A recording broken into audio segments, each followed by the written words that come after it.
Welcome to prime debate. నేను మీ Brahmanaidu. Telugu Desam party క్రమశిక్షణకు మారు పేరు. వైఎస్ఆర్ కాంగ్రెస్ పార్టీతో కంపేర్ చేసుకుంటే ఖచ్చితంగా 100 రెట్లు పార్టీ క్యాడర్ని, నాయకుల్ని క్రమశిక్షణలో పెట్టడంలో తెలుగుదేశం అధినేత చంద్రబాబు నాయుడు రూటే సపరేట్ అని చెప్పుకోవచ్చు. ఈరోజు సత్యవేడు ఎమ్మెల్యే కోనేటి ఆదిమూలం తెలుగుదేశం ఎమ్మెల్యే గెలిచారు. ఆయన 2024 మొన్న ఎన్నికల్లో మహిళల పట్ల అసభ్యకరంగా ప్రవర్తిస్తున్నాడు అనేటువంటి ఆరోపణలు ఎదుర్కొంటా ఉన్నారు. సాక్షాత్తు ఒక మహిళ మరి తనకు ప్రాణహాని ఉందే ఆయన ద్వారా అని చెప్పేసి మీడియాకి చెప్పింది. అయితే ఆ మహిళతోటి ఆయన చేసినటువంటి రాసలీలలు ఏదైతే ఉందో ఉదయం నుంచి కూడా సోషల్ మీడియా కానీ పెద్ద ఎత్తున వైరల్ అయిన పరిస్థితి.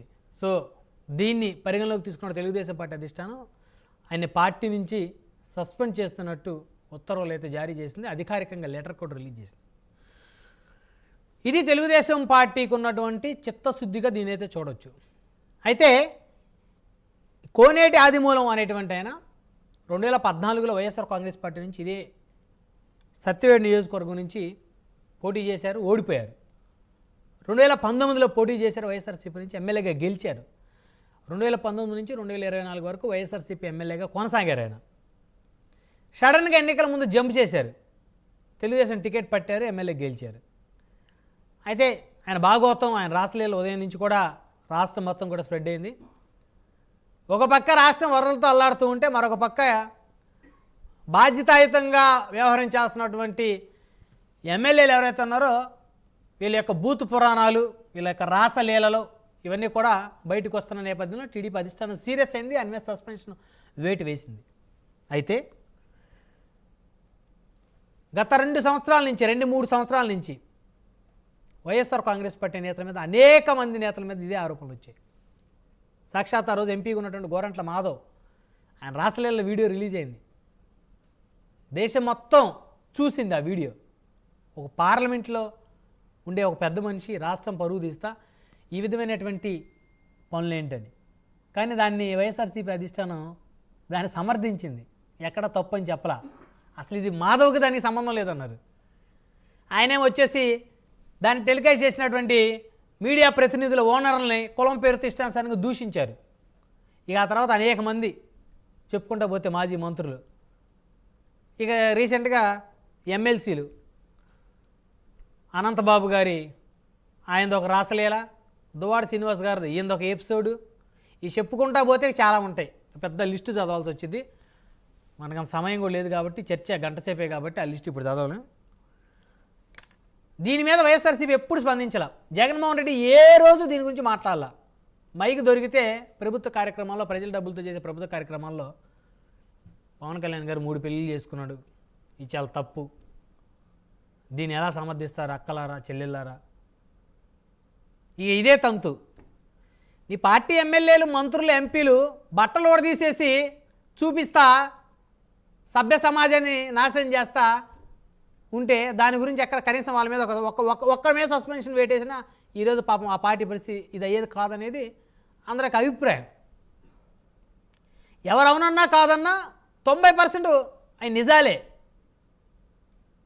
వీడియోలు బయటకు వచ్చినాయి, ఆడియోలు బయటకు వచ్చినాయి. ఇదేంటంటే మీరు చూసారా, మేము చూడలేదు, మేమంత క్లియర్గా చూడలేదు, ఇది ఆయన కాదంటున్నాడు.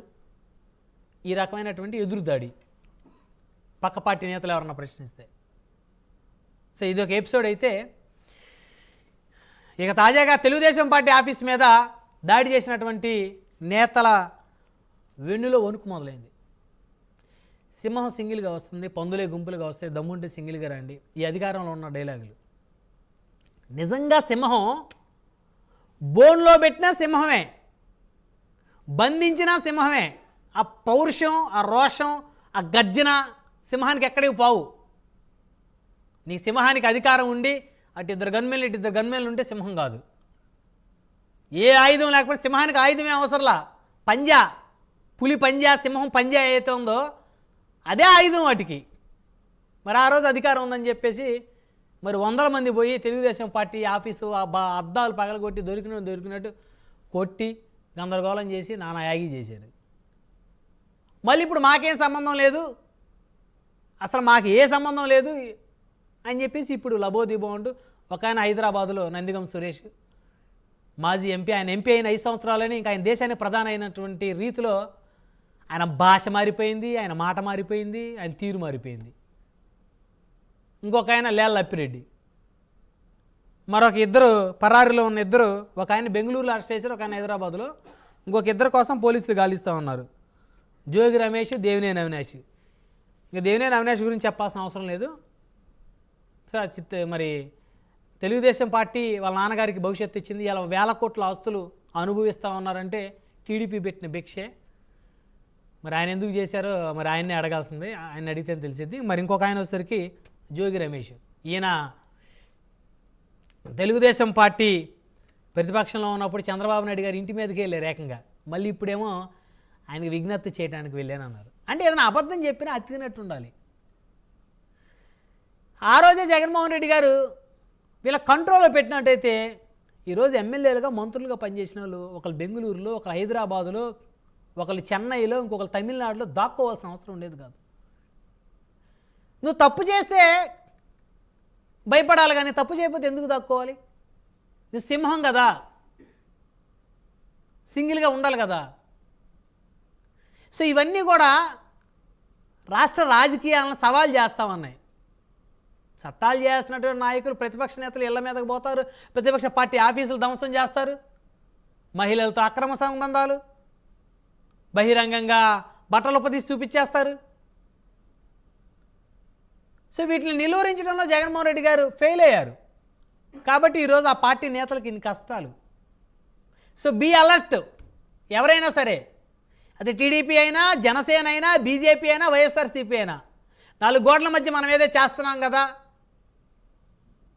ఎవరికి తెలియదు అనుకుంటే పొరపాటే. గోడల కళ్ళు ఉన్నాయి ఇప్పుడు సీసీ కెమెరాల రూపంలో. చట్టాలు చేసిన ప్రతినిధులు సక్రమంగా నడుచుకోవాల్సినటువంటి అవసరం ఉంది.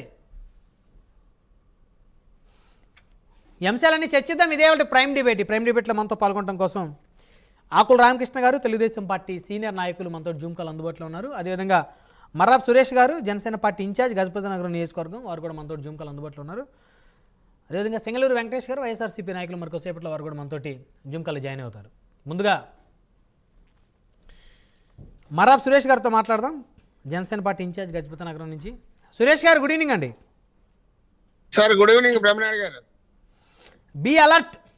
సో షార్ట్కట్లో మన